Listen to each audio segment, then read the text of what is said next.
Hello, my name is Victor Curtis Jr., and I'm making this video about my musical journey. Starting out from when I was really young and went to my first concert with my mom and my brothers to today. So let's get started.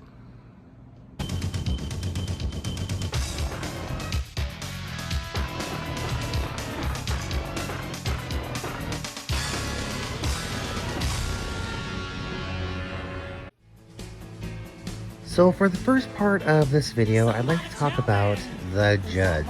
Yes, the Judds. Now, I'm not a Judds fan necessarily. I respect them. I mean, they're very successful artists. But my mom, I guess it was probably 1987, my mom used to love to play contests, like radio contests. We had a phone that had, it was obviously a landline phone at that time. With speed dial programmed in, and she had all the radio stations programmed in the speed dial for their contest phone numbers, and she would basically play these contests. And it was really funny. You know, sometimes she'd be running out of the shower with just a towel around her because the contest was on, and she had to call right away, be the 10th or 100th or whatever caller. But she won a bunch of stuff. She'd win like washing machines, Christmas trees. She won televisions. And I guess one time she won Judds tickets to the Judds that were coming to Portland. And so we went, and I think that back then it was just the Memorial Coliseum. There wasn't the Moda Center or whatever it's called now. I'm not sure. I probably should know that. But anyways, we went to the Memorial Coliseum, and I'm pretty sure she only won a couple tickets. I think they had to buy the other tickets for my brothers to go because they're a family of 5. And we all went to the Judds, and that was my very first concert.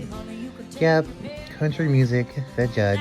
Anyways, so that's the first part of this video, and I hope you enjoy this song.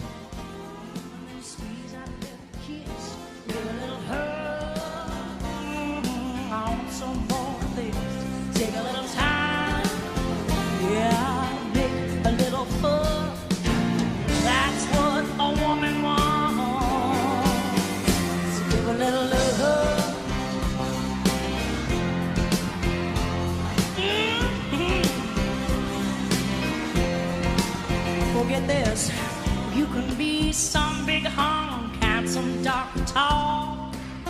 Talk to me in foreign tongues with a southern drawl. Or be a man from old Siam, wear a pointed hat. I don't care how you look, cause that ain't where it's at.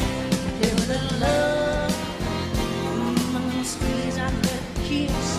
Give a little hug, I want some more. Take a little time, yeah, make a little fuss. That's what a woman wants.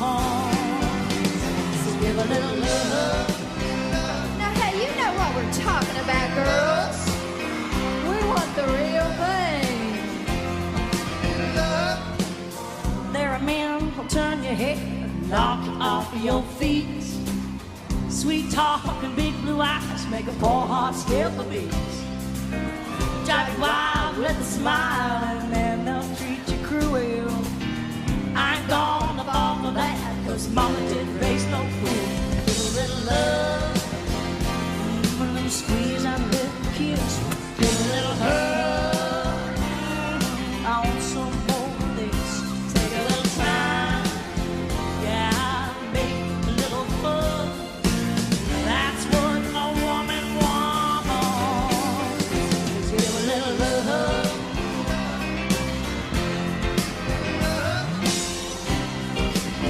Brothers and sisters, I want you to put your hands together now. Give a little love. Give a little love. Oh, give a little love. Yeah, give a little love. Oh, give a little love. Yeah, give a little love. Oh,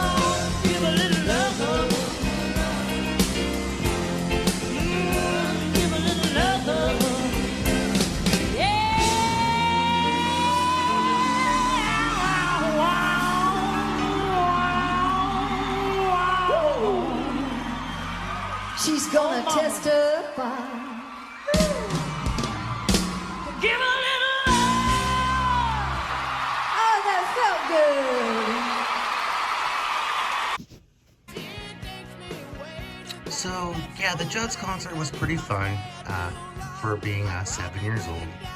I can hardly even remember it, but right, it must have been fun, right? So, the next part of my musical journey, so this is the first band that I actually really liked for some reason. It was Guns N' Roses. So I used to go running a lot, and I would listen to, the radio stations here in Portland while running, and, Guns N' Roses was really popular in the mid to late 80s, so the first song I think I heard was Sweet Child of Mine, of course, and that was on heavy rotation on the radio. So I ended up buying the User Illusion CDs, CD1 and CD2, and was really into it. I do my little air guitar to the songs. I really liked Don't Cry, November Rain, of course, and some other songs on those albums. So I'll play some of them here. That was my first band that I was really into. That probably lasted between, I would say, 1980, I would say probably 1990 to maybe 1992. So here is some Guns N' Roses songs, and I hope you enjoy them.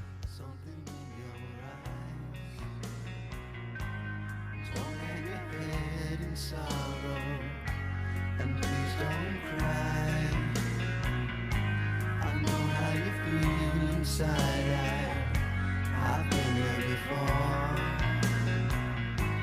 Something's changing inside you, and don't you know?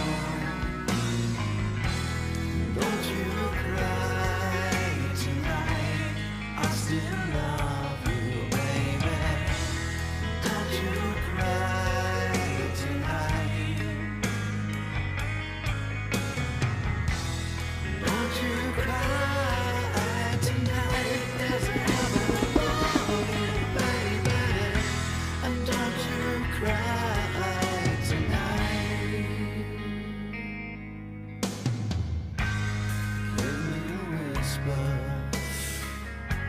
And give me a sigh. Give me a kiss before you tell me goodbye. Don't you take it so hard now, and please don't take it so bad. I'll still be thinking of you and the times we had.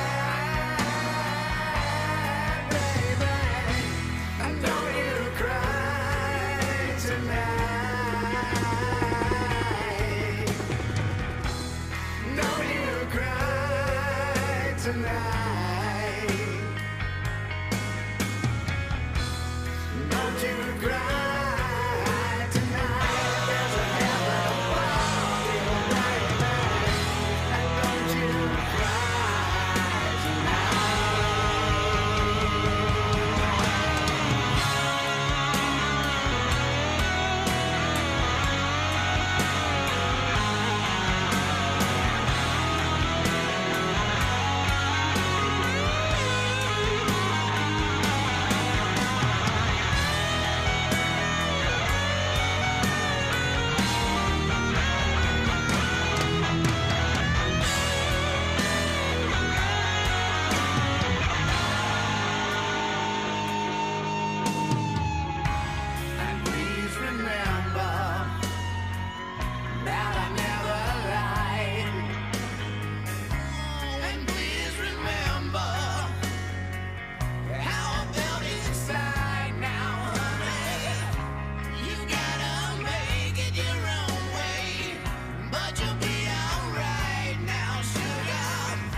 So this next part of this video is where my musical journey really takes off. I was still pretty young. I think I was about, let's see, I was 11 because it was 1991. And I would spend a lot of time with my cousin TJ, and we'd hang out at his house a lot. In the summertime, I'd spend the night for pretty much like a week in a row. And we just like hang out and, do kid stuff, like play around, I guess. He had a house kind of on a hill with a forest kind of in front of it, so we could like play in the forest and, just hang out. Summertime kid stuff. Walk to the mini mart, get some sodas and stuff, or popsicles, and we'd watch a lot of TV, like a lot of Beavis and Butthead. And there was a Beavis and Butthead episode where they featured a band called Nirvana. And we were watching it, and it was Smells Like Teen Spirit, and like, we didn't know what was going on in the video, and of course Beavis and Butthead were making fun of it, but the thing about it is I kind of started liking it. And TJ thought it was crazy. He was more into like R&B and stuff, like bands like, or groups like Shy and Silk and Maxwell, because of his older sisters who had influenced him in sort of the R&B arena. TLC was another one. I actually was pretty into TLC too. I like them a lot as well. But I'm not necessarily going to feature them in this video per se. Because when I started liking Nirvana, that's kind of when the grunge movement was exploding in the Northwest, in 1991. And I ended up buying Nevermind. I think I got it for my birthday or something. I'm not sure how I bought it. I mean, I had an allowance. I got it somehow. I bought the album somehow and listened to it. And I started getting really into it. And it was really hard rocking, which I liked. It was like a Sonic Bliss hard rocking sound. I didn't really understand Kurt Cobain's lyrics too much. I was still really young. I was just 11, 12, but I was really into the band, and I listened to the album a lot, and I think that was like must have been like the 4th or 5th CD I ever owned. But anyways, I was really into it, and that kind of started me on really liking music and really getting into bands more than other people. I would talk to people about music, I guess, and a lot of people I knew, or some people I knew, just listen to Top 40, what was on the radio. Like Z100's was a major radio station in Portland at the time, and Top 40 music, pop music. What was popular in 1981, like Paulette, Janet Jackson, I guess. I'm trying to think of the music played on Z100. Let's see, TLC was on Z100. Anyways, I was getting more into alternative at that point, and I'm still really young, so that was my first foray into it, and I got kind of hooked. I wasn't like a super grunge fan like some Nirvana fans are, getting bootlegs, crazy with it. I mean, I was just a kid, but I definitely own that album, and it definitely influenced my musical career.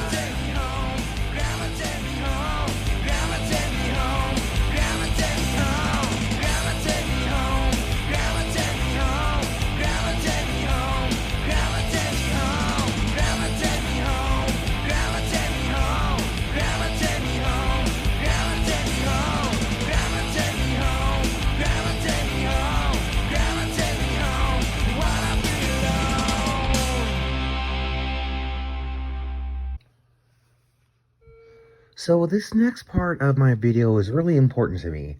When I say it's really important, I mean it was extremely life-changing. This was the breaking off point for my adolescence, I guess, because it was 1993 and I was 13.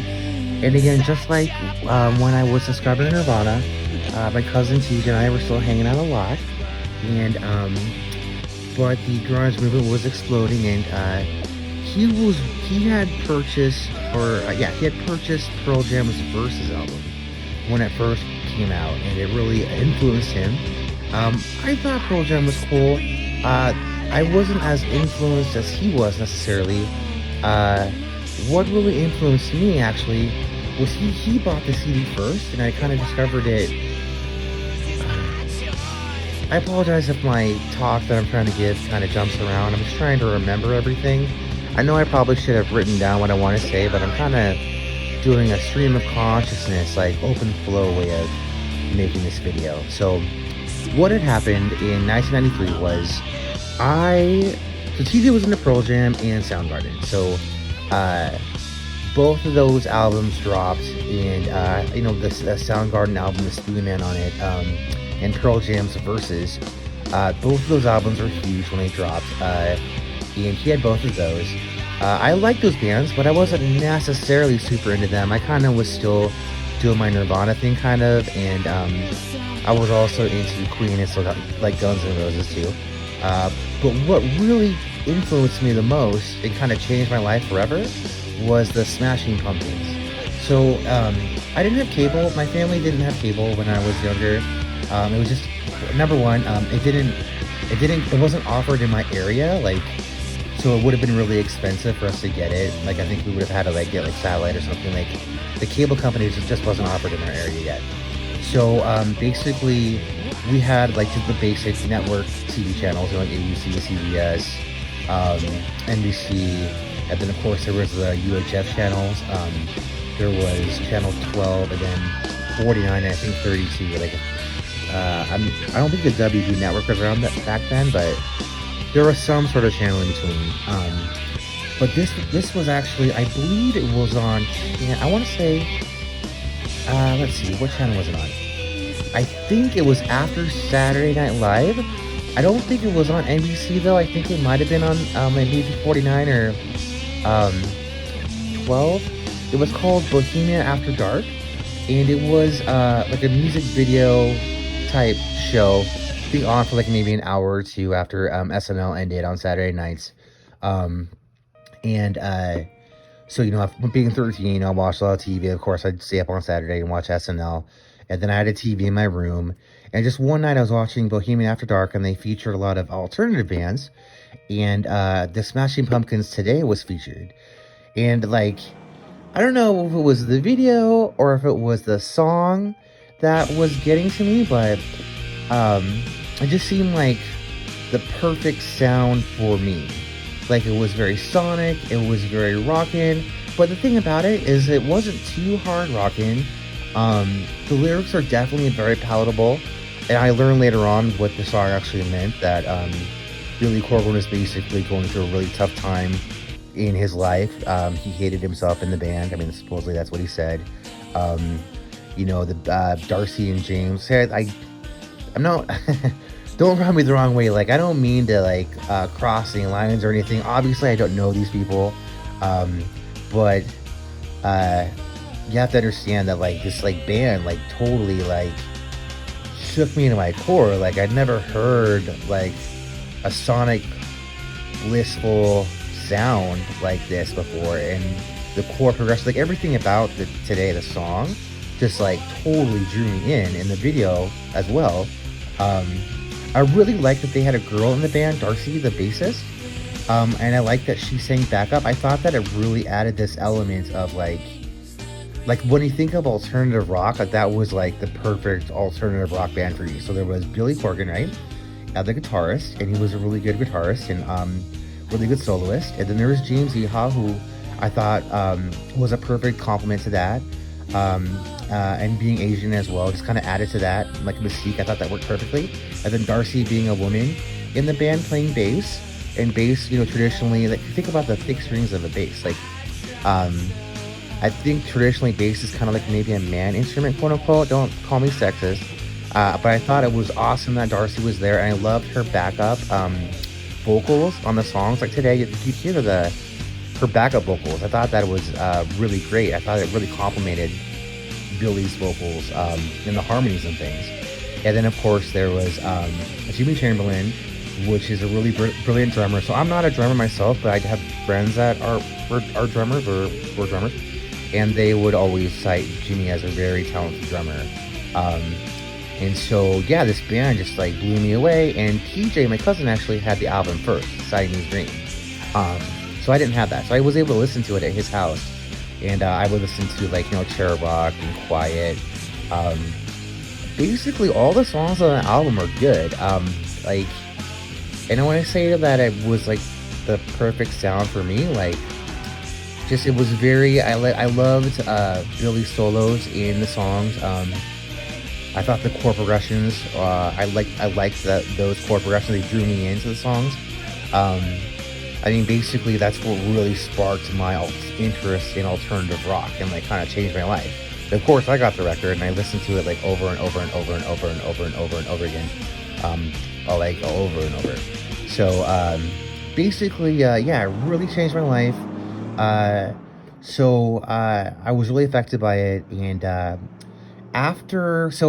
Simon's Dream was huge, and then that was when in my life so I was 13, 14. So I was just a freshman in high school, and I started doing things like, being a kid. I had a friend in high school, this girl Angie, who was really alternative as well, and she was kind of like um just so like I didn't really know a lot of, like, I was sort of like, I would shop at, like, in that time, like, No Fear was a big clothing line and everyone was wearing No Fear t-shirts, and I would shop at like Nordstrom because that's where they were and buy like the expensive No Fear t-shirts. And I was kind of having this preppy look. Like, I didn't really feel right with me. I was kind of just going with the crowd, middle school, early high school, like, there's a lot of peer pressure and stuff, and everyone kind of dresses alike, for the most part. And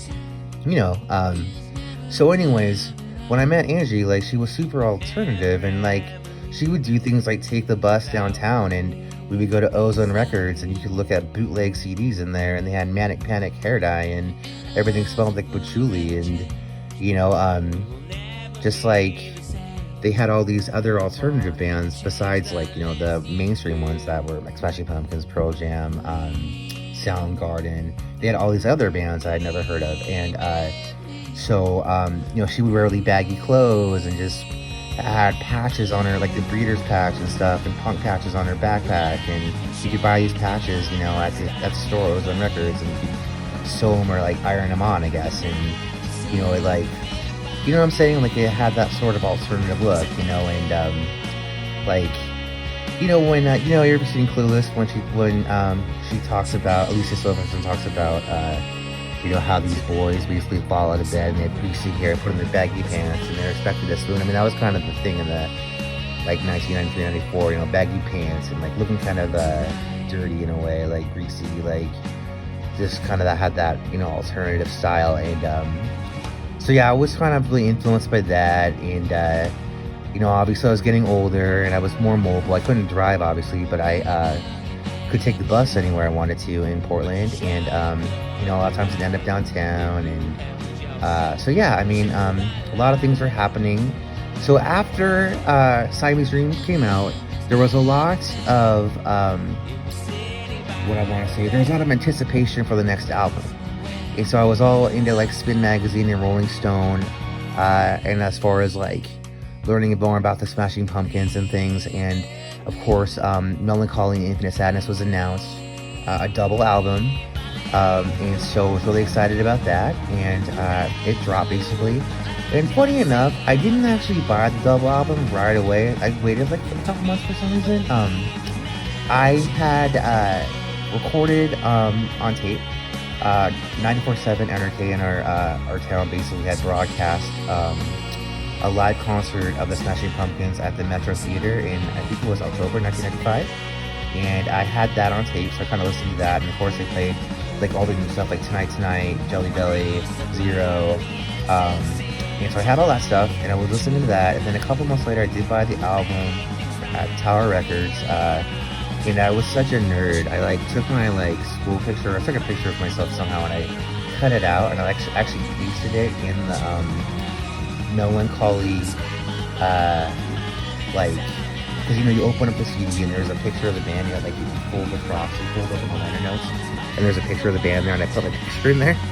Such a nerd. Anyways, like, so yeah, I listened to the album. Now the thing about it, and this is just my opinion, okay? Like, Siamese Dream was actually, and I believe Gish was actually produced by Butch Vig, and Butch Vig produced Nirvana. And from what I understand about Butch Vig is that he can be a very he's kind of a perfectionist and a purist. So his style of recording or producing for bands is to basically capture them like they don't use like This is a song about killing your parents, auto-tune type stuff, or like studio tricks, you know, they keep not trying to necessarily in capture that the order. pure sound, but make it sound really good.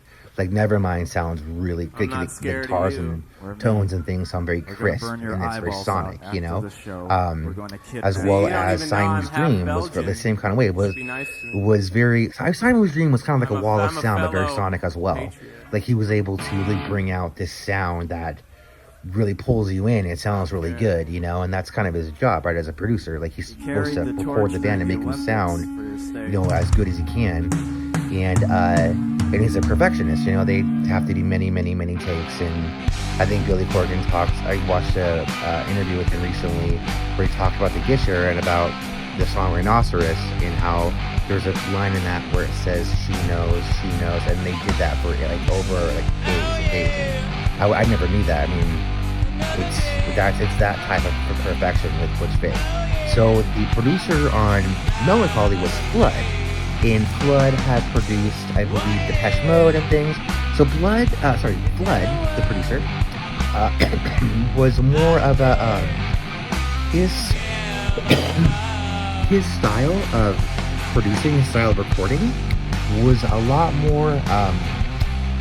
He brought out more of the lower tones, like the bassier tones, the lower guitar tones. The sound sounded kind of duller, but it was deeper. You know, like I guess you could say it was richer, but it wasn't a sonic per se. It was kind of more like deeper and duller kind of sound. Still rocking, just a little bit more. I guess I want to say like muted, quote unquote. It just sounds very. It's not as crisp as, but Butch Vig is very crisp and sonic, and Flood is very, I guess you could say warm and full and dull and rocking. And when I say dull, I don't mean boring. I mean like the sound. You have to think about the sound of the guitars. Like the guitar sounds kind of lower and fuller, and it kind of knows more like the bass, so it's kind of lower sound. It's still rock. It's just it's not crisp like Butch Vig. So that's kind of what I liked in Siamese Dream. So I was a little put off by that in the next album. The songs are still really good, and they're rocking, like Bullet with Butterfly Wings, like Jelly Belly, Zero. I mean, I really enjoyed the songs, and I like the range of songs, the quiet songs and the loud songs. So it's not that. It was a really different sound, I thought, you know, and I really like the crispness of Siamese Dream. It's really like, it's a crisp sonic glistness, and Melancholy is more of a warm, rocking dullness.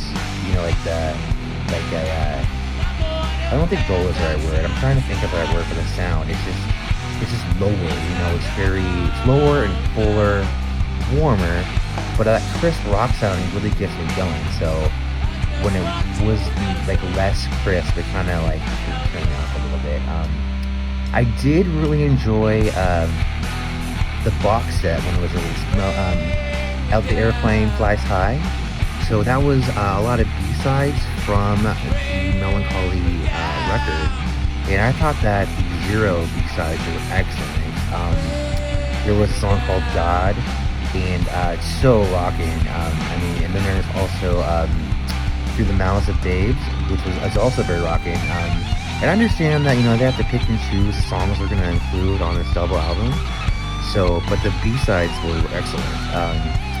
So, you know, part of the thing in the 90s was mosh pits. You know, mosh pits were big and fun. And it's unfortunate that well, first of all, in the Smashing Pumpkins, in 1995 or early 96, Jimmy Chamberlin and the backup keyboardist for the opening band, the Frogs, which were part of the Smashing Pumpkins, like, you know, they were just this kind of different, kitschy, alternative band from Chicago. They would tell jokes and have a lot of banter, and they wear costumes and stuff, and they knew the Smashing Pumpkins really well, so they were on tour for Melancholy. So Jimmy and the backup keyboardist for the Frogs ended up doing heroin, I guess, in their New York hotel room, and then they both OD'd. Jimmy came out of it, but the backup keyboardist died. So he was put into jail, and then Billy Corgan ended up firing him. So that was kind of a strike, I guess, because Jimmy Chamberlin was so integral to the band's sound. They did tour with other drummers. The drummer from Filter was on tour with them for a long time, and let's see here, for the Melancholy tour. And I think when they came to Portland, he was the drummer. I'm trying to think of other drummers that they had. I think they had maybe one other one. But anyways, so he was kicked out of the band, and he had illegal issues and everything because he was arrested and everything. But so the other thing that happened that really was a downturn was, I think it was in 1997. Well, we were still in 96. In Ireland, there was an unruly mosh pit, and a concert goer, a girl. I mean, I don't know much about her. It was a girl. Was trampled by the crowd and was killed. So because of that, there was no more moshing at these Smashing Pumpkins shows. There was only seats, so no more general admission. So if you don't know what that is, basically in the concerts in the 90s, you either bought a seat ticket, so if you went to like an arena, you would either buy a seat ticket, you would be in a seat, or in the middle of the arena, usually on the floor, it was called general admission. And so you would just go ahead and go into general admission, and you could mosh and stuff. I mean, it was a mosh pit area. So the Smashing Pumpkins basically ended that. There was all seats, and if there was any moshing of any kind, the person was kicked out immediately. And that was a direct result of that unruly mosh pit in Ireland. So that was that. So when they came to Portland, I was used to mosh pits and things, and they are pretty fun. But no, it was seats.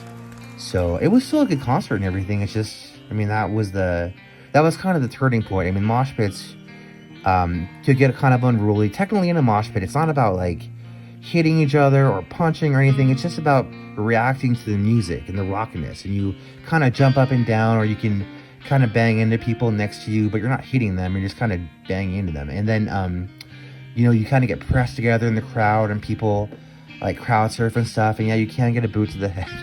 But you know what I'm saying? Like, it's not supposed to be about violence. It's supposed to be about reacting to the music.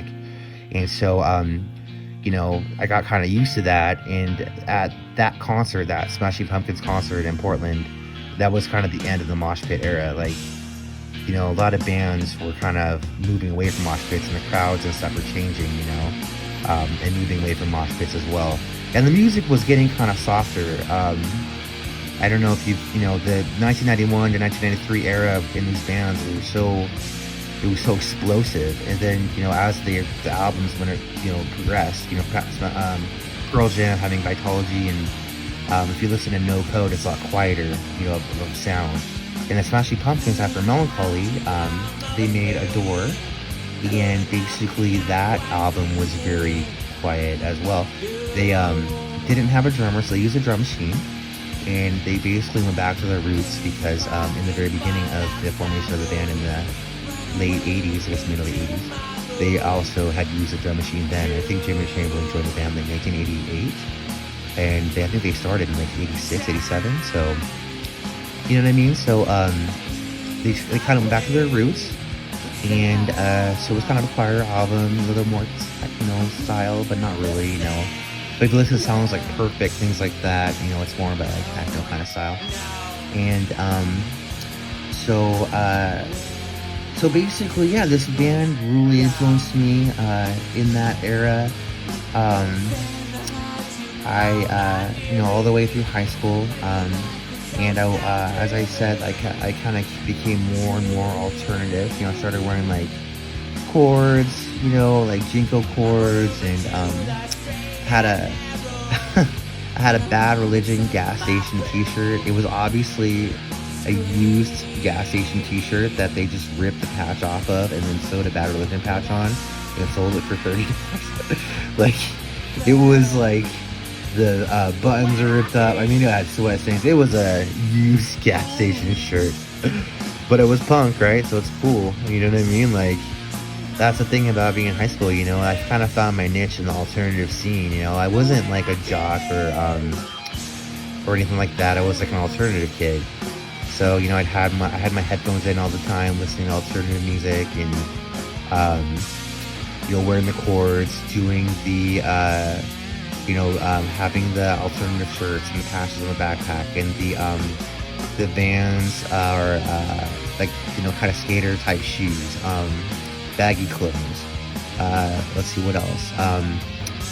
Maybe like smoking pot with my friends, like I wouldn't say I was a pothead, but we definitely smoked pot, and that was, cool because we're alternative, so we would smoke pot and we would wear baggy clothes, listen to all rock music, go to concerts, that made us cool. I remember when Bush first came around, I think it was in 94, 95. I think I was a sophomore. So I remember they had a concert it was like a Lodo show or something. I think maybe 94.7 NRK brought them over. And I remember a lot of kids in my high school, the alternative kids went to that, and that was really cool. There was also another time when Everclear, a Portland band, where they were making their video Heroin Girl, and it was underneath the Burnside Bridge. And a lot of kids skipped school to be in the video because they were just filming it there, and you could just go and be in the video. So I remember a lot of kids skipped school to do that. So, that being an alternative kid was like, was kind of cool, that was the whole idea behind it. Anyway, so that was the Smashing Pumpkins. I could go on with them more, and maybe I'll mention them more later, but they were definitely my heaviest influencers between 1993 and 1999. All right? Okay.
Okay, so this next part of the video, I wanted to talk about a specific experience I had in 1994, about August, September.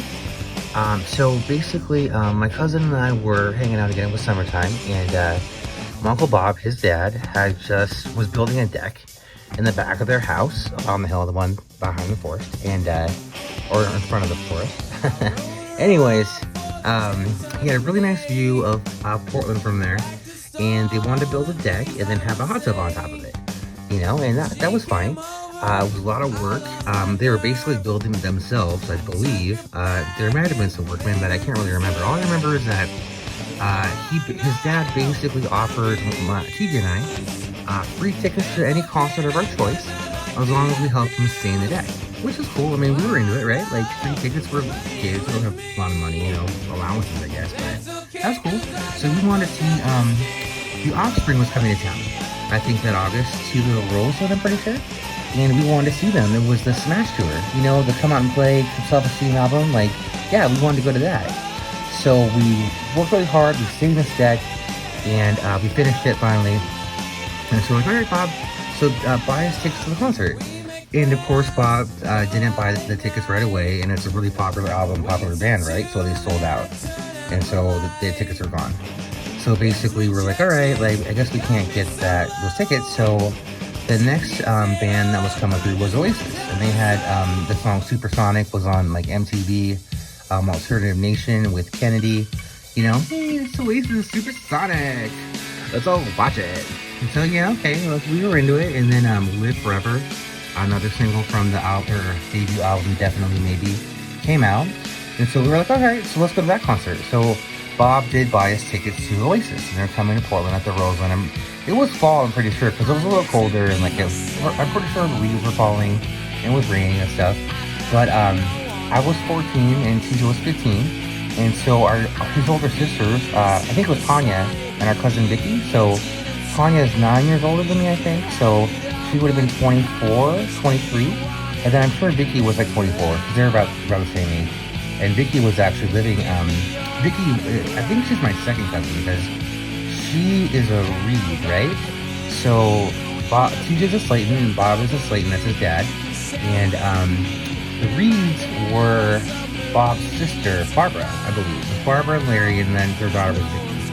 And Vicky had moved out of their house and moved into a room in the Slayton's house and was paying rent there. And so we hung out with Vicky a lot, actually. So was there a lot too. So we got to know Vicky pretty well. I guess I kind of knew her before then, but we got to know her a lot better, obviously, but her living there. And yeah, we would do things like steal her food. I mean, now that I'm like paying my own food, I totally understand. Like, we were little kids. I mean, not little kids, but you know, we were hungry and Vicky had food, so we'd eat it. And it was her food that she had bought me. Okay, I mean, I'm older now. Maybe I'll pay her back someday for the food that we stole. Anyways, so she was there with us as well. So it was Tanya, Vicky, me, and TJ, and I'm pretty sure that was all of us. And we went to go see Oasis at the Roseland. So we get there, and it's my first concert as like a young adult. So I've been to the Judds before with my mom when I was 7, but now I'm with Tanya and Vicky and TJ, and 14, freshman in high school, you know, experiencing the world. And so we go to the Roseland, and there's like nobody there. I remember it being very empty, and I was kind of thinking, this is weird. There probably was like 50, 75 people there. I think the Roseland can hold, what, like 500 or 600 maybe? I'm not sure what the capacity is, but I've definitely been there like with a lot more people now. But back then, that was my first, you know, time. And so the opening band was the Dandy Warhols, and I'm sure you guys know about the Dandy Warhols. They're a big band now. They've played, they've had a lot of hit songs like Bohemian Like You, things like that. And they're big. But back then, they were just a Portland band. Their first album hadn't even come out yet. They played a couple songs, or maybe 3 or 4 songs from their first album that hadn't been released, and then they didn't know any more songs. And I was like, you were like, hey, should we play Freebird? And I just was like, you know, I didn't know what was going on. I mean, I was thinking like, is this really what happens? Like, bands like play 4 songs and then don't know anymore? Like, that was interesting. And then after they finally got off stage, Oasis came on. So, you know, I don't know if you know about the Gallagher brothers, but I think Noel Gallagher said that they'd be bigger than the Beatles, and the Beatles technically are bigger than Jesus, so maybe that makes Oasis bigger than God. Anyways, so the Gallagher brothers come out with their band. You know, Noel Gallagher plays lead guitar, and Liam Gallagher sings, and he had his arms behind his back. It didn't really move a lot, but was singing, and so they played a couple songs, and the whole time, this is weird, like, I swear to God, Liam Gallagher was like staring me down. He was up there singing with his arms behind his back, looking at the crowd, and I swear he was glaring at me. And I was just like, what? And so after maybe like 5 or 6 songs, all of a sudden Liam just throws his mic down, just throws it, and then runs off stage. And the rest of the band is playing, and I was thinking about it, I'm like, okay. And then finally Noel finished the song, he's like, I guess that's it, and left. And I was like, thinking in my head, I was like, is this really how a concert is supposed to go? Like, the one band doesn't know any songs, the other band walks off stage, like throws the mic. And what I found out later is that definitely maybe, because Oasis is from England, you know? And definitely maybe had sold like 1 million albums in the first day and when it dropped in England. And they could sell out stadiums. But coming to Portland, Oregon, they had 50 to 75 people. And they were just pissed. Or I guess, I know Liam was pissed. I'm not sure about the rest of the band.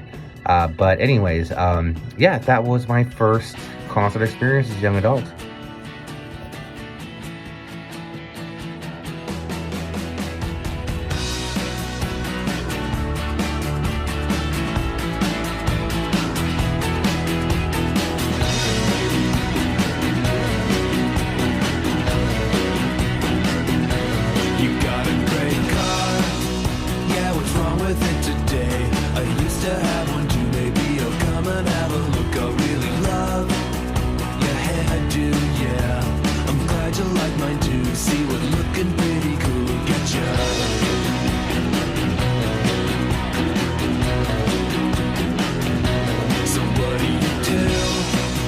Oh yeah, I wait tables too. No, I haven't heard your band, 'cause you got are pretty new, but if you dig, I'm vegan food. Welcome over to my work, I'll have them cook you something that you really love. Cause I like you, yeah I like you. And I'm feeling so bohemian like you. Yeah I like you, yeah I like you. And I feel, wow, woo!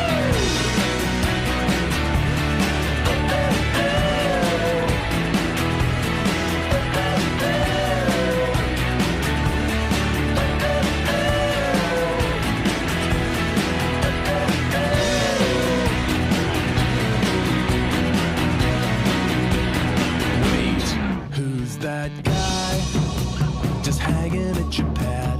He's looking kinda, yeah, you broke up, that's too bad. I guess it's fair if he always pays the rent and he doesn't get bent about sleeping on the couch when I'm there.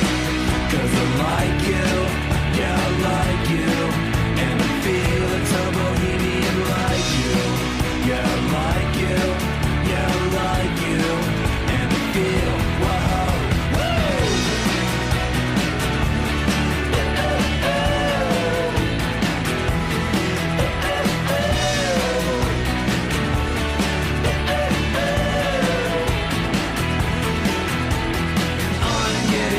And I feel so bohemian like you.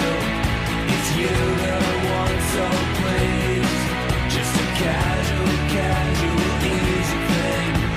Is it? It is for me. And I like you, yeah I like you. And I like you, I like you, I like you, I like you, I like you, I like you, I like you. And I feel, wow, woo!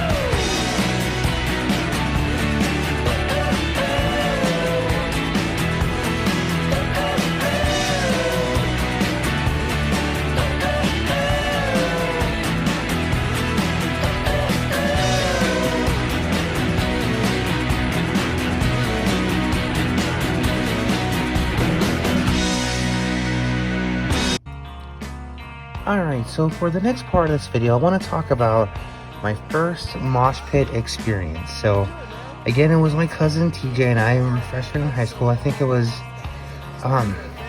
must have been in the spring, I think.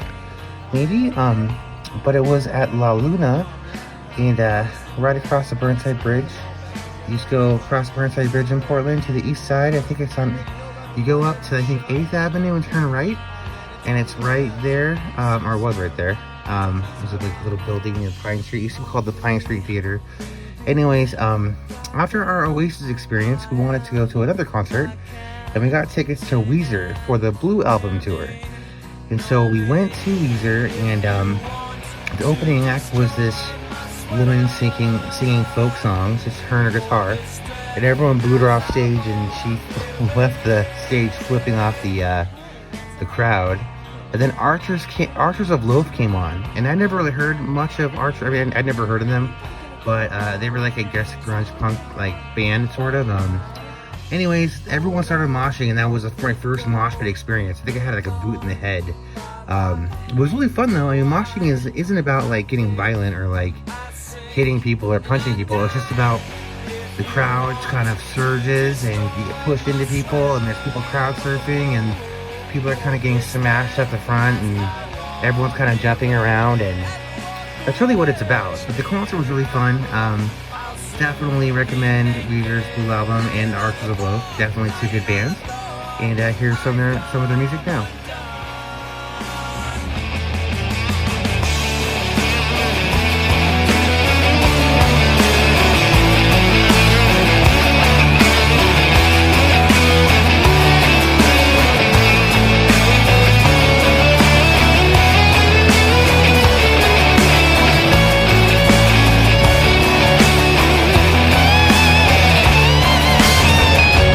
If you want to destroy my sweat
so for the next part of this video, I want to talk about Everclear. They're a Portland band, in case you haven't heard of them. But yeah, so I was a freshman in high school. I was getting towards the end of my freshman year. I was in track. Yeah, I was a lot thinner back then. I was doing like long distance running and stuff. But anyways, my cousin and I got tickets to Everclear's Sparkle and Fade record release party in June of May, or end of May in 1995. And so it was me and TJ, and I was 15, he was 16, I think. And then it was our cousin Shannon and his sister, who I think was 22 or 23, and her boyfriend Yvonne. And so we went to the Everclear concert at La Luna, and it was sold out. And I remember that, you know, the opening bands are pretty good. And then when Everclear came on, they started playing Electra Maybe Blind. And right there, the whole entire club turned into a mosh pit. And it was pretty fun. Shannon and Yvonne weren't really into moshing. They were more into like hip hop and R&B music. But they were pressed against the sides of the club. Because again, the entire place was a mosh pit. I do remember also during that time, Everclear was filming their Heroin Girl music video downtown Portland underneath the Burnside Bridge. And you could just go there and be in the video. And I remember a lot of people I knew skipped school to be in the video. I probably should have too, but I was kind of a goody good. But anyways, here is that music for you.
Okay, so this next part of the video is something I'm kind of excited about. It's an experience I had in the summer, I think, of freshman year. I'm pretty sure, because I had my learner's permit. Maybe it was, let's see, I turned 15 March 25th, 1995, I guess? So maybe I was a sophomore? Maybe it was sophomore year. But sort of what's going on at this point is that I told you about my friend Angie, who kind of got me into the alternate lifestyle. Like how we go downtown Portland together and dress in our courts and stuff and go to Ozone Records, things like that. Well, we went to what's called, so before, the big alternative radio station in Portland, you may or may not have heard of it, is 94.7 KNRK. And they came on the air I think when I was just after my sophomore year. So before that, there was something called The Beat. It was 970 The Beat, 90.7 The Beat. And basically, or I'm sorry, it was 970 because it was an AM station. So it was 970 The Beat. And they had, and that was the alternative station in Portland before KNRK 94.7. And they were on AM. And basically what happened was they threw a big concert in Shampoo State Park. It was like 5 or 6 bands. So the first band was the Presidents of the United States of America. And they were pretty good. And I remember they had a couple other bands, and then Everclear came on, and they were good. And the last band was Bush. And Bush had just released 16 Stone. They were doing pretty well in album sales and things. I remember that they had like a Lodo show, I think. I don't know if it was K or K, but they came to Portland for like $2. I remember it selling out. And a lot of people from my school went to that concert. So anyways, Bush was headlining. And of course, it was kind of like a festival style in this park. And they had only one stage, though, and gates and stuff. And I remember what happened was that while Bush was on, there was this fight in the crowd. These two patrons, I guess, were fighting. And Gavin Rossdale actually had them come up on stage because they were, of course, security, of course, was going to throw him out. So Gavin Rossdale had him come on stage. And what happened was that Gavin just interviewed him. He asked him, hey, so why are you fighting? And the one guy was like, this guy here is trying to ruin everyone's time. He's trying to start fights with people. He's, doing all this stuff. And so Gavin's like, okay. He goes to the other guy. He's like, why are you fighting? And the guy all he said was, kill them all. And so Gavin had security throw out the kill them all guy and kept the other guy. So I guess that's pretty nice. I mean, Gavin Rossdale was pretty cool in my book. I like Bush. They're a good band. Gavin's chill. I just thought that was a funny story. Anyway, here's some music by them.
Kiss, just regret.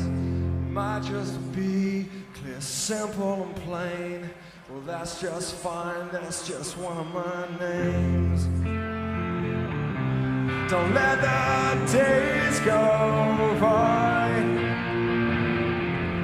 Could have been easier on you.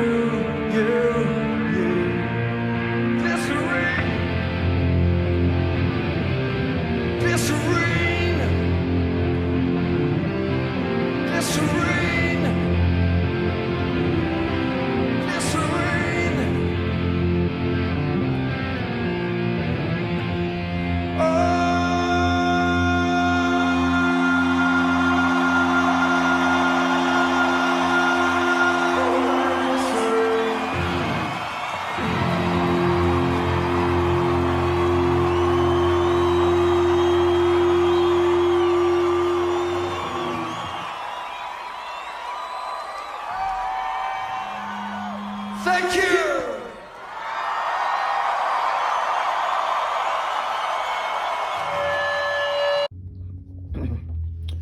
Okay, for this next part of the video, I wanted to talk about No Doubt. That's right, No Doubt. So, I'll be honest, so back in 1995, I had my learner's permit. I couldn't, I had to drive a car with my dad or, someone that, like, had a license, obviously, a guardian or something. And my cousin TJ had his license. So coming to La Luna was an NRK 94.7 NRK Lodo show for $2.47. We could see, I think it was 3 bands. One of the bands was called Rusty. They were this grunge band from Toronto, and the headlining band was No Doubt, who I never heard of. So I wanted to see Rusty. It was only $2.47, and I was like, hey, what the hell? We can go to the show, see Rusty, and leave. So so I convinced my cousin to drive me there, and I bought him a ticket, obviously. So now I did actually take the time to check out No Doubt. I'm Just a Girl had just come on the radio.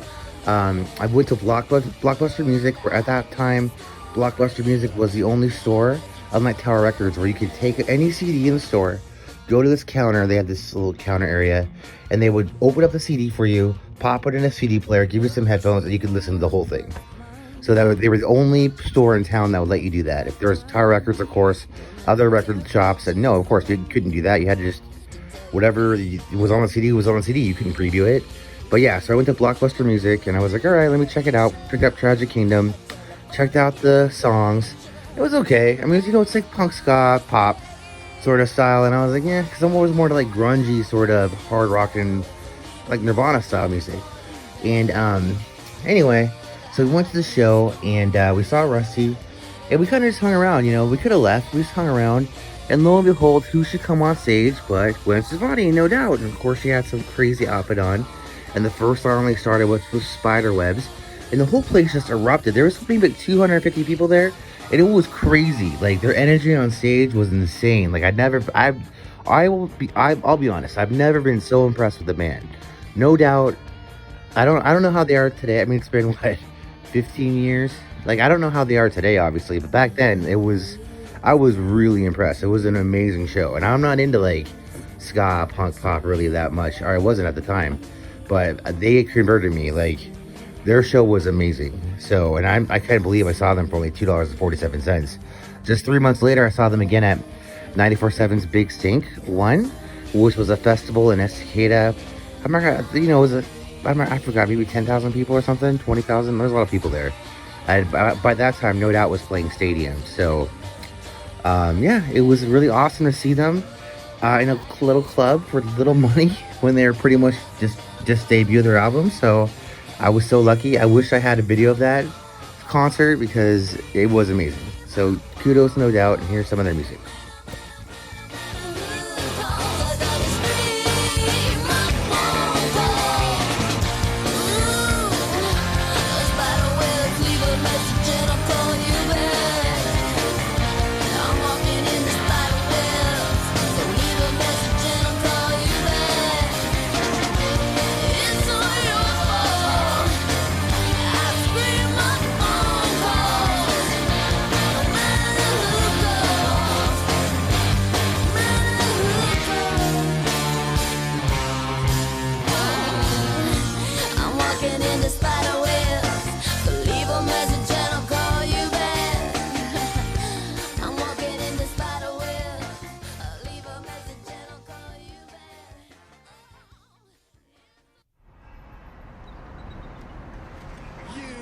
Want me.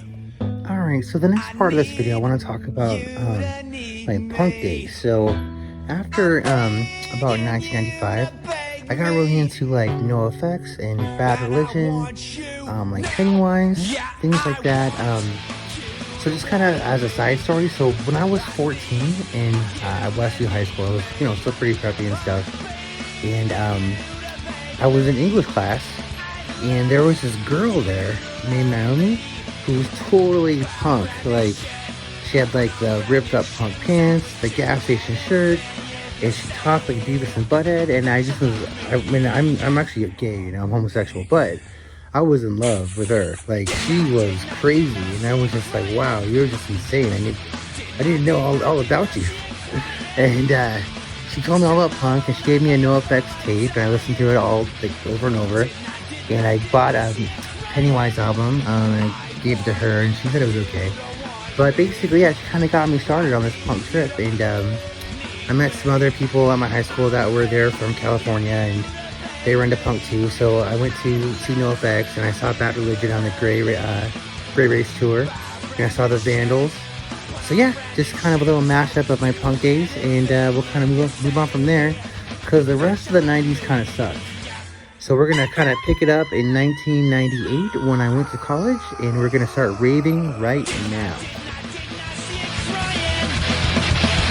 Didn't I see it crying? Sitting alone, I know you felt like dying.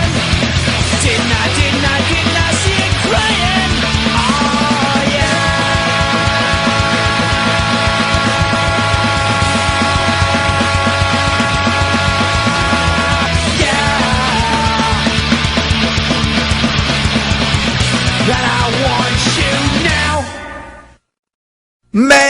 Megan.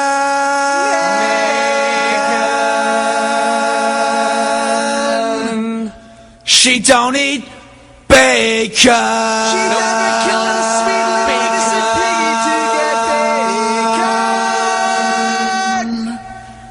She's one of them vegans. She's a sweet loving, sweet talking lover vegan. And that's all right.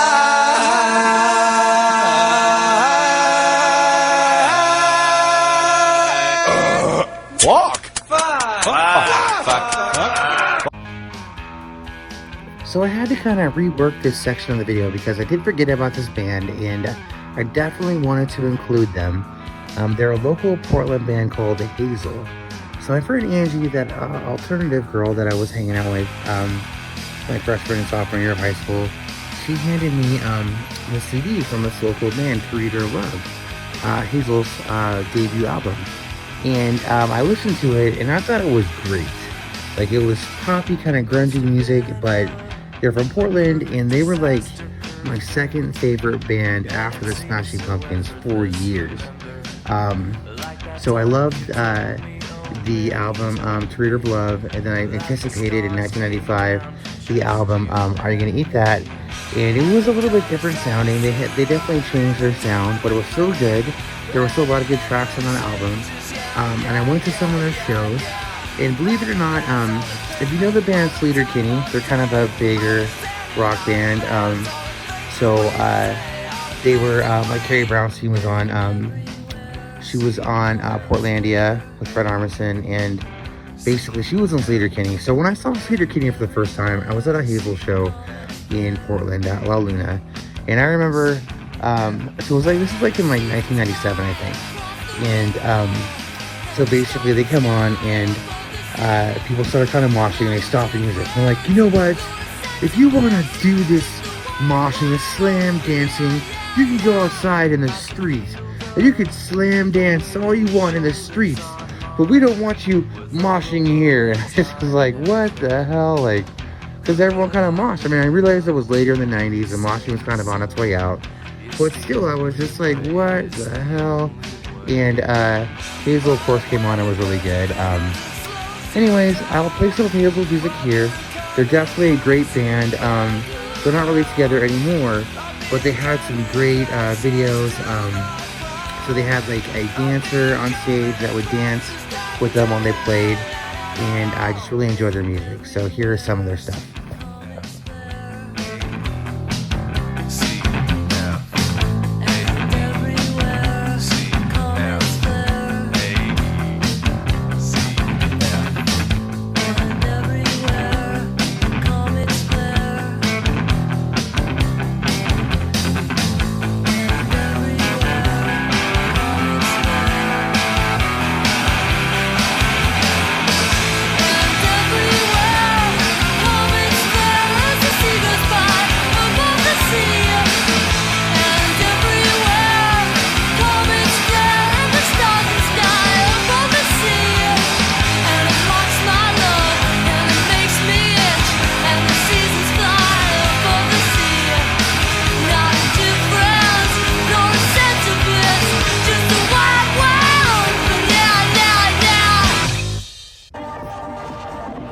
Okay, so this last part of the video I want to make really is about my raver days. So now I wasn't planning on becoming a raver. When I was in high school, we heard about ecstasy, and all that we knew about it was that we thought it was a 12-hour boner. Okay, that's all we knew. Like, I knew nothing about ecstasy, really, about techno. I was kind of against it because I was like, you know, if you're in a band, you play music. If you are like a DJ, you're just playing other people's music, so I was kind of against it. So believe it or not, I got into the University of Southern California. Like, I could go into this whole story, I guess. I mean, might as well, because it's my video, right? So I was in high school, and I wanted to be a filmmaker. I was really into film. I made a movie in high school with some friends that I wrote and directed. And basically, I went to a high school prep course that my parents put me into, and they were like, okay, so you want to be a filmmaker, so these are the schools you apply to. One of them was USC. Another one was like some safety schools like Oregon, or like I think UC Santa Cruz or something, like some random schools. But I was just a teenager in high school. I didn't really know what was going on. I did apply to these schools, and basically what happened is that USC got back to me and they were like, hey, so we are gonna have some admissions people at the I think it was at the DoubleTree Inn in Tigard, Oregon, near where I lived in a suburb. And they were like, you don't have to come, it's not required, but if you want to, you can, come and meet with an admissions person. So I just signed up because I was like, why not? And I went to the meeting, and basically I told them all about the movie I was making, and it was the admissions guy, and I was like, yeah, so I'm really into this movie that I'm making. It's a high school movie that I'm making with my friends, and I'm gonna put it on cable access. And in case you don't know, cable access is a channel that you could basically put like anything you want on. Like, people would put on their original content. There was a naked guy because cable access couldn't censor anybody, so this guy went on naked and just made a show, and they had to put it on. It was just hilarious. They couldn't stop him. But anyways, like, I put my movie on, and the admissions people were impressed, and they just pretty much checked the checkbox. And then a couple months later, I got an admissions letter to the University of Southern California. I was a Trojan all of a sudden, and I'm not from a rich family. My parents really tried to help me make it work. My dad had to really work with these people to help, try to make it financially viable. And I had a lot of loans and stuff, and I had some grants, I guess, and I was able to make it work. And so I went to USC, and when I got there, I was, I just left Oregon, like my suburb in Beaverton, went to Watts, which is the ghetto of California. Luckily, my RA, my person, the person that is your person that watches your apartment or whatever, like, they were still there. I was able to get into my room, basically. I was in Watts, in the ghetto, like, totally from the suburb of Oregon, not really sure what was going on. But eventually I met some people, and I met this guy, Saul Ackerman, from Valencia, and he was from LA, and he was just like, hey, you want to go to a rave? And I was like, okay. I'd never been to a rave before. And he was like, so a bunch of people I knew went to Mark Farina Tropical. It was at a secret location in LA, someplace in Hollywood or somewhere, like a strip mall place, where we had to go to a map point, buy the ticket. They gave us the directions to the actual rave. We went to the rave, and a lot of people were doing ecstasy there. And I didn't have a lot of money because my parents didn't give me a car my freshman year. They said that I had to figure it out. I found out in Los Angeles that you had to have a car. It's true that nobody walks in LA, but you had to have a car. And so, anyways, I didn't have a lot of money, so I didn't have a lot of money for ecstasy, which is like $20 a pill. To me, that was like a lot of money. I'm like, why would I pay $20 a pill for something when, like, acid at the rave was like $3 each? I'm like, I could basically get 3 hits of acid for less than $10, and I could be tripping balls and have just as much fun as people in ecstasy, pretty much. And I didn't do E for like my first 4 or 5 raves. Like, I went with people to raves, and I just didn't have the money, and I would watch people rolling, and I would just be like, wow, what is that? Like, these people are like in convulsions on the floor, and they're in front of the speakers, and they're getting inside the speakers, and I just had no idea what it was. And they're like, well, you should try it. And I'm just like, well, it's too expensive. And they're like, it's not expensive if you try it. You will definitely appreciate it. And I'm just like, okay. So we went to this party, I guess, in Hollywood. It was a secret location, and of course I got busted. LAPD, when they bust the parties, they just come in, cops just unplug the turntables pretty much and just lead you outside, and there's a ghetto copter, and this guy was selling, it was called Kryptonite. He's like, and I was like, well, how do I know it's good? And he's like, man, put it on your tongue, it'll be bitter and you'll roll. And I'm just like, okay, well, whatever. I put it on my tongue because he's giving me the pill. I'm like, okay, I guess it's bitter. He's like, $20. I'm like, okay, fine, give me $20. And we went back to our dorms at USC, and we like pretty much rolled, and it was kind of fun. Like, it was an experience, but it wasn't like a rave experience, you know? So basically, I had a friend, Paris, who was a DJ, who was kind of up and coming. He was a drummer, like a jazz drummer. So for him, DJing came naturally because it was matching beats, and he's used to time. You know, like drumming, you have to be really good at time. So it was easy for him to DJ until he got into this collective of DJs who threw these desert parties, and they would go out in the desert and just find a location and then throw a secret party and have you basically have these secret directions. And so we went to this party in May of my freshman year of college, and I took a white clover and a pot brownie, and I thought I was Jesus.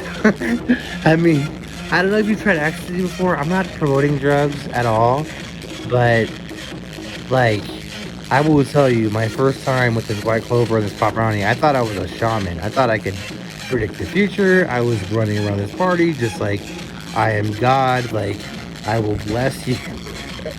It was just insanity. But that's the power of ecstasy. Like, that's why they call it ecstasy, because you are in ecstasy. Like, you know, a lot of people I know, like, are heroin addicts and stuff. They'll talk about heroin, and like, to tell you the truth, I know there's an opioid epidemic out there. I'm not a part of that. My body doesn't like opioids. Like, I just reject them. You know, like, I like ecstasy and stuff. Like, my body can handle that.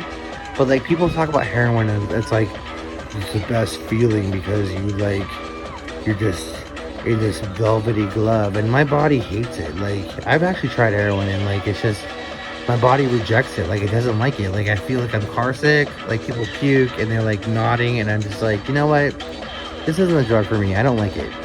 So I'm not a part of the opioid epidemic. I don't like heroin or pills or anything like that. I do like my braver club drugs, like ecstasy and things like that.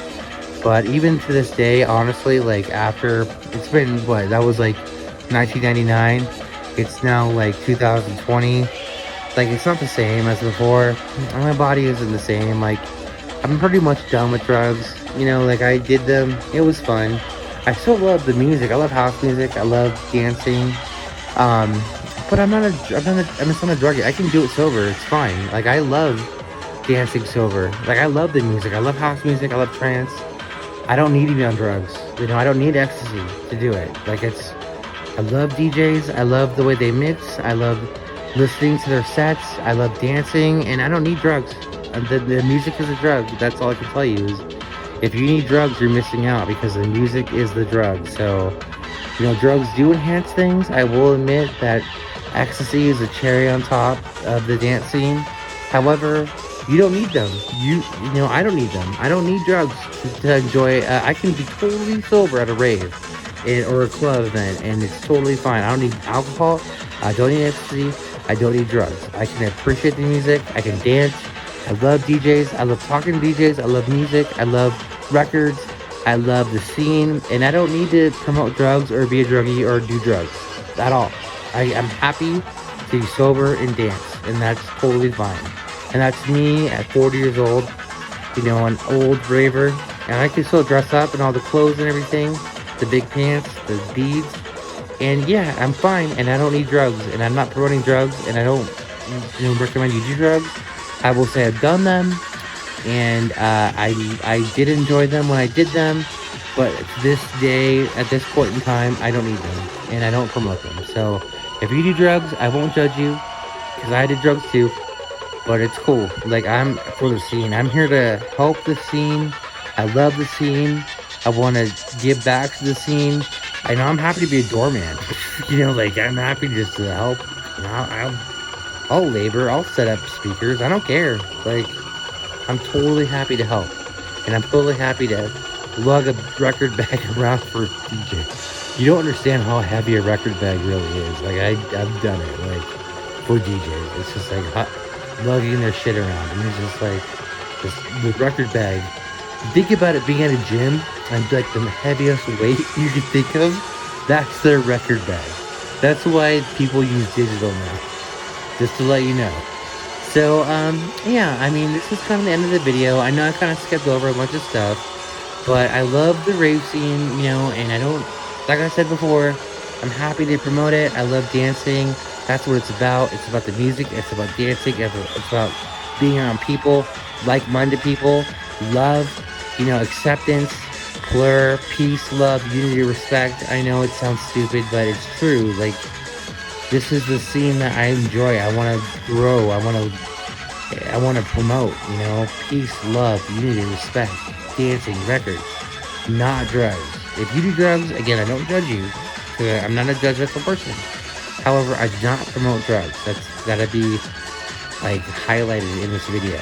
So, again, love the scene you're a part of, love the raves, and give back, and promote, and again, just have the love, you know, that's all part of it. Just, it's all house music, you know, love, love, love, love. Don't hate.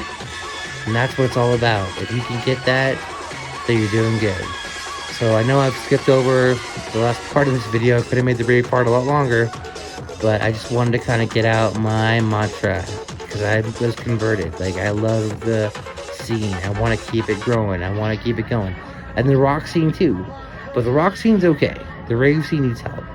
And that's what I'm all about. So I hope you enjoyed this video. Thank you so much. Okay, so now I'm going to talk to you guys about the raves I went to in the 90s in Los Angeles. The rave mecca of California. Not of the world. I know you're there. London, Amsterdam, Paris, British Columbia, and Canada. I mean, yeah, the raves are international, worldwide, and, you know, there's been big parties all over the planet. You know, there's the Love Parade in Berlin. You ever heard of the Love Parade? It had many people, hundreds of thousands, in the streets of Berlin, which would have been awesome to experience. But yeah, that would have been quite an experience, wouldn't it? There's also like Creamfields in England, and that would be cool to experience. But you know, I kind of like my little parties too. You know, you can just go to on the weekend at a warehouse somewhere. You know, that's fun. But anyways, let's start. Okay, so when I moved down to USC in California, I was this little babe in the woods from Beaverton, Oregon, little suburb that knew nothing about raving or raves or anything. I think there were some kids in my high school that raved. I think the kid I bought acid from in my high school was a raver. I think he got sheets of acid at this rave he went to, this guy I knew. But anyways, I had never been.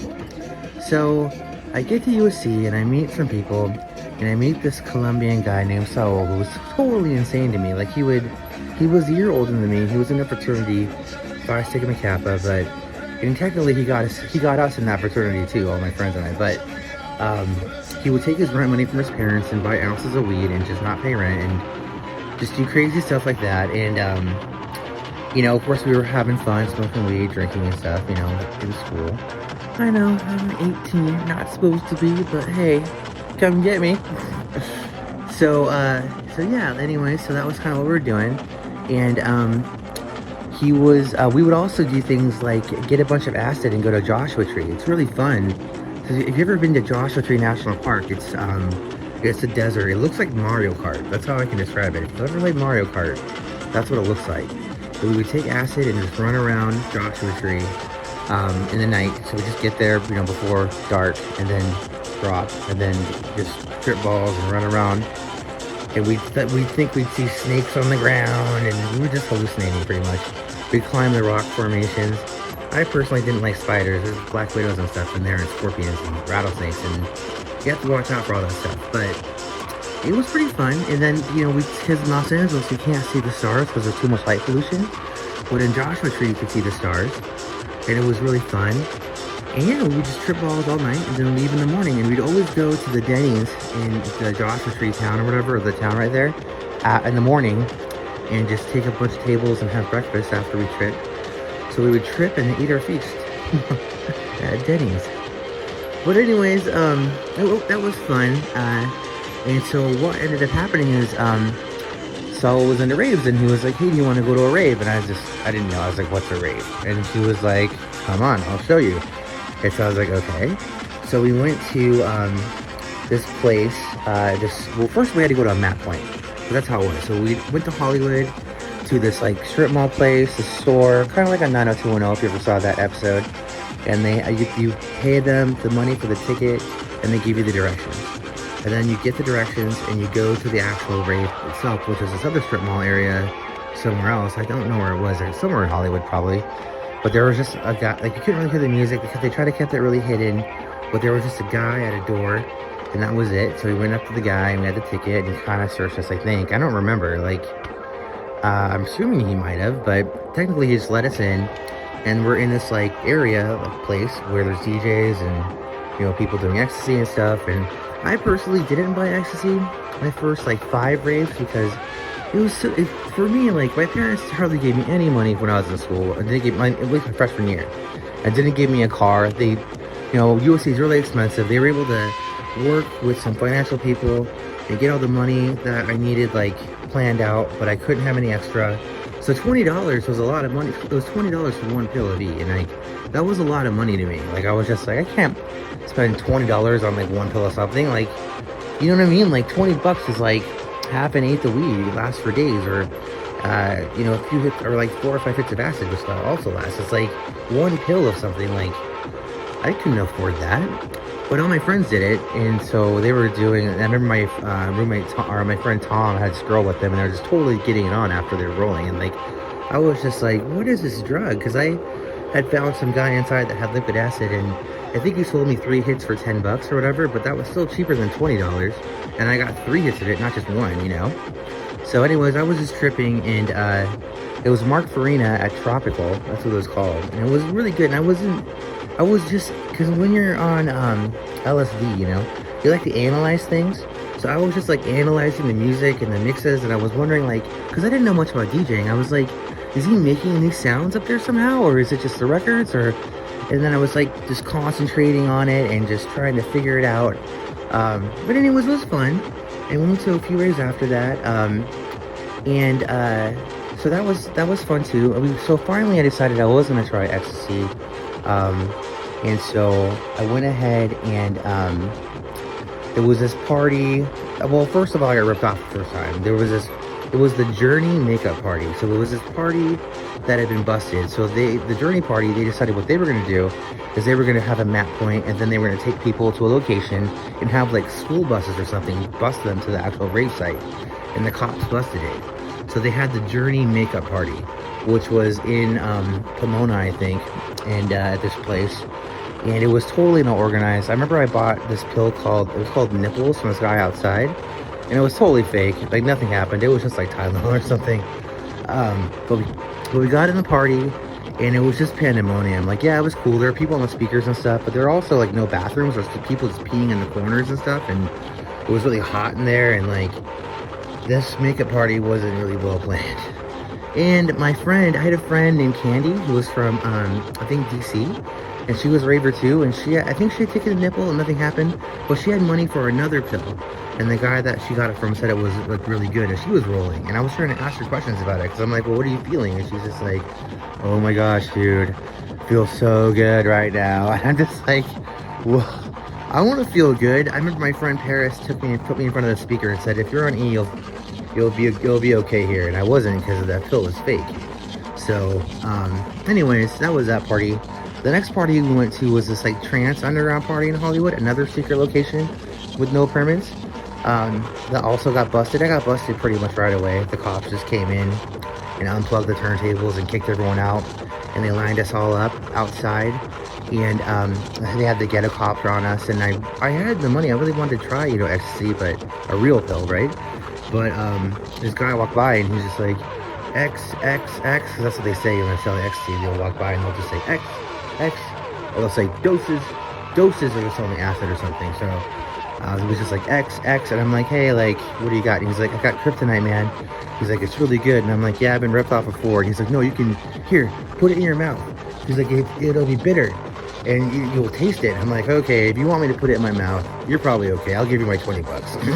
And he's like, okay. And we went back to USC to the dorms, and I took it, and it was real. It was good, like, but it still wasn't like a rave-like experience. We were just kind of having a little E-party in our dorm room, you know? So, yeah, that was okay.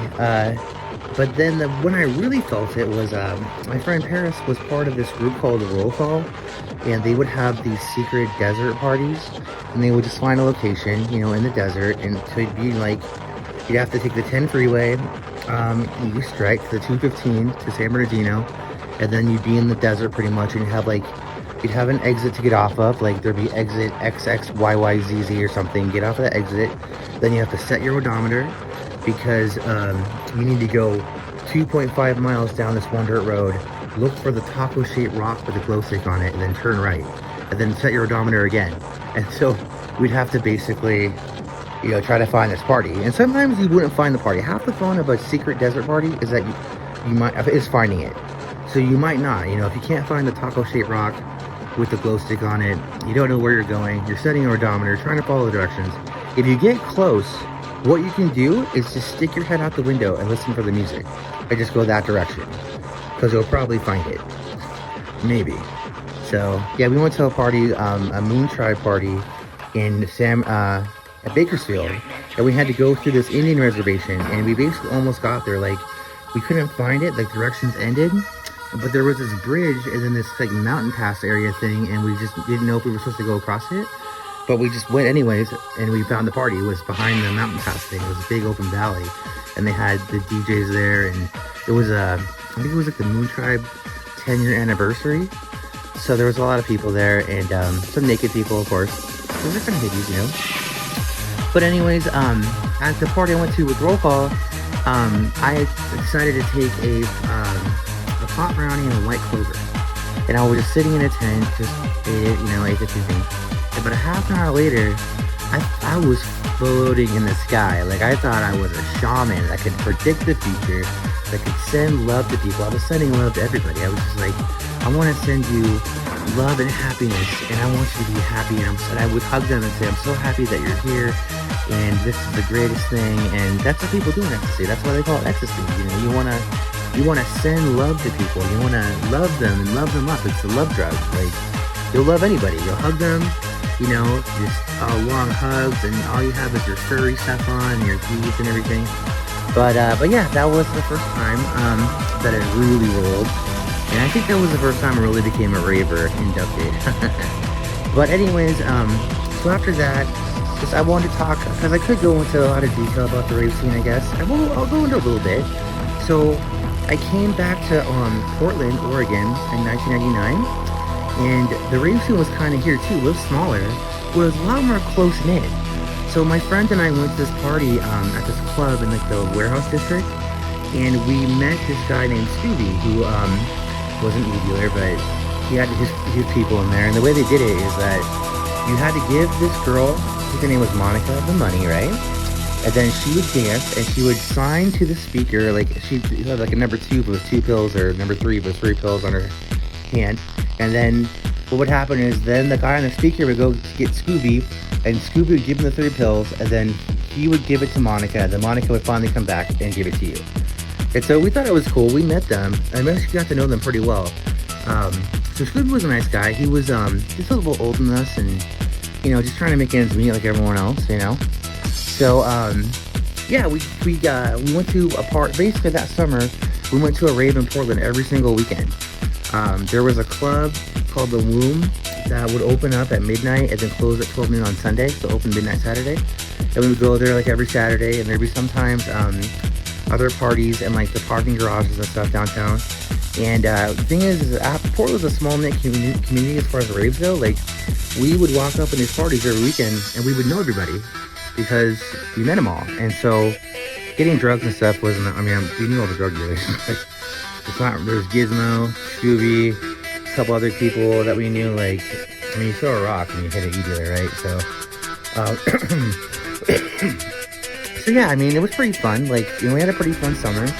And then I went back to school in September. And then that was that summer. It was pretty hot and heavy as far as the rave scene went for me. And I was just 19. So anyways, the big parties I went to, I'm just going to kind of go through the big parties I went to. I went to Nocturnal Wonderland in 2000. That was like 40,000 people. There was a Halloween party. I don't know what it was called. That was also 30, 40. They said it was 60,000, but I don't think so. It was in like the LA Coliseum area, and right next to USC, so you could just walk there. But yeah, I went to these massives pretty much in Los Angeles. That was between 30 and 60,000 people, and they're pretty fun, you know, like Tropical Wonderland, How Sweet It Is, you know, parties like that. So yeah, you know, I went to parties for a long time. After school got out, after I graduated from USC, like, you know, we're older now. The raving thing really is for like, you know, between like 18 and 21 sort of thing. I was like 22, 23. But, you know, I still kind of went. I still supported the scene. I would go to these secret squirrel parties just because they weren't fun to go. I just by myself. And it was cool. It was kind of just a little party, you know, and that was fine. The flyers were cool. It had the little secret squirrel guy on it and everything. And I did go to some raves after that, you know, here and there. But when you get older, it's more about club events. So in Portland here, they have a club 45 East, and they hold events. And it's a club, you know, it's not like a rave. No worries, there's not like eating passed around everywhere. It's just, there's a bar, a lot of people just drink, you know. And that's fine, it's a club, you know. It's for like kind of older crowd, 21 and over, and, you know. I mean, that's it. It's just, you know, that's kind of what you graduate to from the rave scene. So the last segment of this video, I'm probably going to talk about the Used. I'm not sure if there's any other artists I'm going to feature. I know it's been a long video, but I kind of wanted to go over my rave thing again, because a lot of things did happen. I know I can't, you know, make this video like 5 hours long, but I kind of wanted to go over some of the basics stuff. Alright, thank you.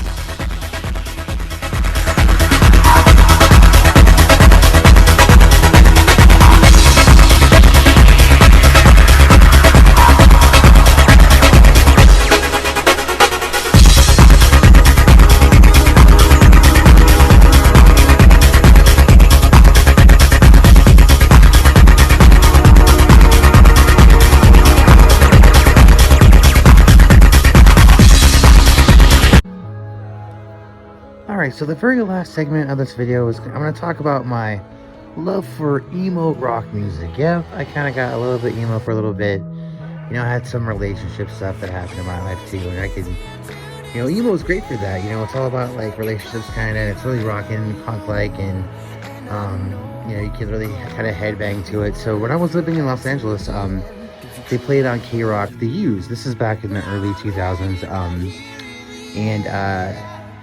they also played Jimmy Eat World as well, but The Used really gravitated to. I really liked the song Blue and Yellow for some reason.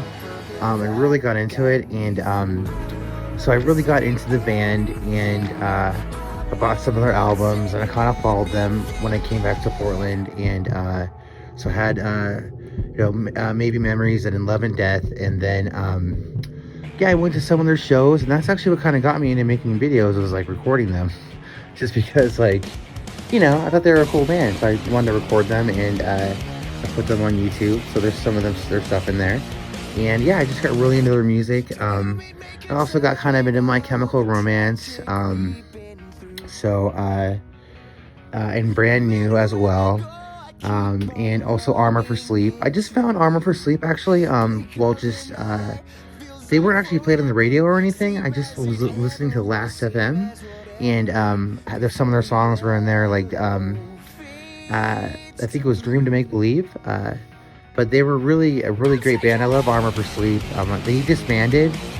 Ben Jorgensen, the lead singer, felt that, the lead guitarist as well, felt that the scene that he had kind of grown up in, I guess, in New Jersey, which is where a lot of the bands are from, like Taking Back Sunday as well, had staled or wasn't the same, or I think that he should keep making music. I thought his band was great. I'd keep buying the albums and going to the shows. Like, I'm sorry that they are not together anymore. I thought their albums were awesome, especially What to Do When You're Dead. That was a really great sophomore album. Their sophomore album is really good if you have a chance to pick it up. But going back to the Used, yeah, I'm really into the Used songs. I like to sing along to them. And the last show I went to, they played in Portland in the Crystal Ballroom. They played Maybe Memories from that album, and also the next night they played In Love and Death. And for some reason I didn't get 2 tickets. I should have gone both nights. I went to the first one. But it was really cool to see them play their debut album as well as their second album. I mean, those are both really good albums. Like, all the albums are good. If you have a chance to listen to their latest album they just released this year, it's excellent. So I would definitely highly recommend it. So anyways, yeah, so I got kind of into that type of rock for a while, and for a long while. When I say for a while, I mean 20 years. But yeah, anyways, so yeah, those bands are great, and I'll play some of their music here. So there are other bands I could honorably mention too, like Local H and things like that I was into. But this video is pretty long already, so I'll kind of end it here. Maybe I'll make a follow-up video.